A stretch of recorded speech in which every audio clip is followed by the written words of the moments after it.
56. Hurry up, guys. The right way. Yes, the right way. All right. So please write the name in your copy books, and the title is going to be "The Right Way on Foot and Back Hard." Yes. Let me see that.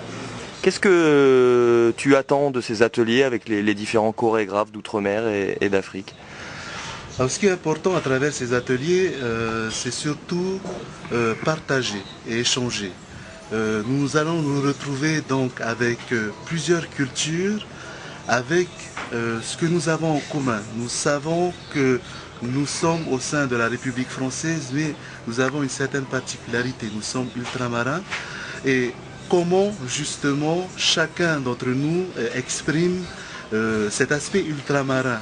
Chacun a ses spécificités, chacun a sa singularité.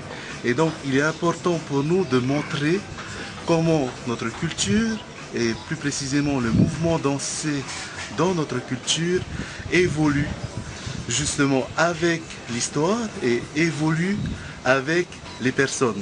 Les personnes qui justement construisent cette identité, ou pour être plus précis chez nous, tous les Polynésiens qui construisent la culture polynésienne, et comment justement cette culture polynésienne parallèlement évolue aussi avec ces personnes-là.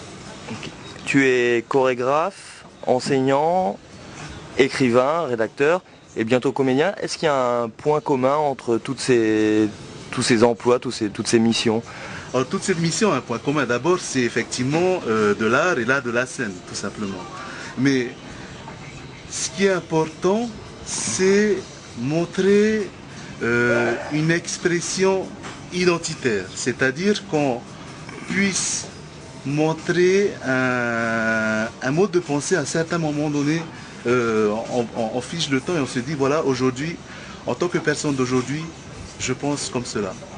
Voilà. Et contribuer à ça, c'est pas, je ne veux pas être prétentieux en le disant, c'est juste amener sa pierre, aussi grosse qu'elle soit, aussi petite qu'elle soit, à l'ensemble du patrimoine culturel polynésien. Okay. Et en bâtissant cet édifice, ça peut aussi résoudre certains problèmes de la société polynésienne aujourd'hui? En bâtissant cet édifice justement culturel, il faut qu'on retrouve la démarche que nos anciens avaient à travers l'art. La démarche qu'ils avaient n'était pas anodine. La démarche qu'ils avaient était intellectuelle. Elle était basée sur une réflexion. Elle relevait surtout d'une identité, d'une société, d'une communauté. C'est-à-dire que l'art était un moyen de transmettre toutes ces valeurs. Donc à partir du moment, par exemple, où la danse a été interdite, on a interdit en quelque sorte la réflexion polynésienne. On les a assimilés à autre chose. On pourrait assimiler ça à l'autodafé en quelque sorte, pour aller à l'extrême, puisque on a interdit la danse, on a interdit ce support de mémoire, on était de tradition orale. Donc on a interdit justement cette tradition à évoluer, à s'épanouir quelque part. Et c'est ça qui est important, c'est de retrouver le fil conducteur de l'épanouissement de la culture polynésienne.